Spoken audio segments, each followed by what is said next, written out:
في كل هيكل عظيم توجد نقطة ضعف واحدة قاتلة، ليست في الجدران السميكة ولا في الأعمدة الفولاذية، بل في الوصلات، المكان الذي يلتقي فيه معدن بمعدن آخر. هنا يحاول الضغط الهائل أن يجد ثغرة ليهرب منها ويدمر كل شيء، ولكن لدينا سلاح سري صغير يمنعه. حلقة معدنية بسيطة نسميها رينج جاسكت. العبقرية في تصميم ال API Ring Gaskets تحديداً نوعي RX و BX تكمن في أنها لا تقاوم العدو، بل تستخدم قوته لصالحها. كيف؟ هذه الحلقات مصممة بما نسميه Pressure Energized Seal، بمعنى كلما زاد ضغط البئر من الداخل كلما تمددت الحلقة وضغطت بقوة أكبر على جدار المعدن. الضغط الذي يحاول الهرب هو نفسه الضغط الذي يحكم الإغلاق. إنه السحر الهندسي.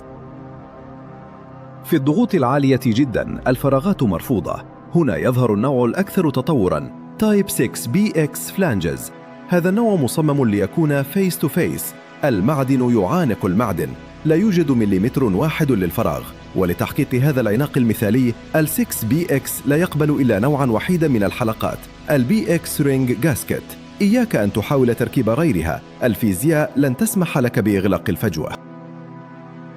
نأتي الآن لأخطر خطأ يرتكبه حتى المحترفون عند تركيب ال BX Ring Gasket. الغريزة البشرية تقول لك ضع قليلا من الشحم لتسهيل الانزلاق. هذه خطيئة مميتة. ال BX Rings مصممة لتعزل السوائل في مساحات مجهرية. الشحم سائل غير قابل للانضغاط.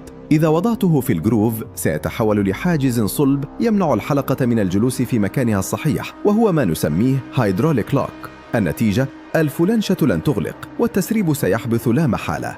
القاعدة المقدسة: امسحها لتكون جافة ونظيفة وركبها جافة تماما. Fit Dry. الكونكشنز ليست مجرد تجميع قطع حديد، إنها عهد بيننا وبين الطبيعة، عهد بأننا فهمنا قواها واستخدمناها لصالحنا. افهم الانرجايزد سيل، احترم الفيس تو فيس، وحافظ عليها جافة ونظيفة، لأن في عالم الضغط الحلقة الأضعف هي التي تحدد مصيرنا.